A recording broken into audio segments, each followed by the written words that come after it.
কামাল ভাই আইতেছে আমাদের। কামাল ভাই নতুন ব্যবসা শুরু করছে।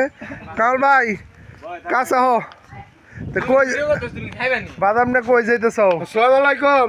সালাম।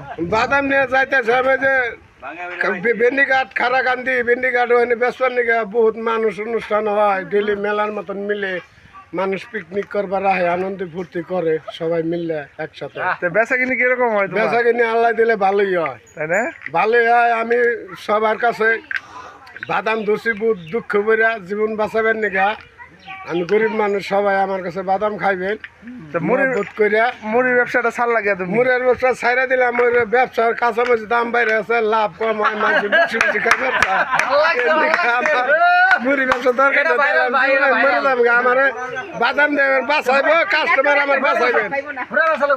কাস্টমার যারা আছেন তারা আমার বাঁচাইবেন, বুঝছেন? দয়া করে মাগনা না, আমি ভিক্ষা চাই না, আপনার কাছে সদাই দিই ভিক্ষা চাই। বাদাম দিয়ে আমার ভিক্ষা দিবেন, সবাই মিললে আমার একটু হেল্প করেন। তাহলে কি তোমার প্রতিদিন বেন্ডিঘাট পাওয়া যাবে না? প্রতিদিন আল্লাহর রহমত পাইবেন, যদি মরে যায় তাহলে তো আর পাইবেন না, কথা এমনি প্রতিদিন পাইবেন।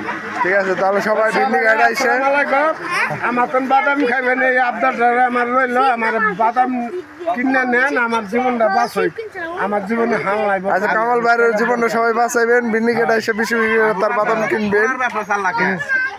ওকে, তা ভালো থাকবো কামাল ভাই। আসসালামু আলাইকুম।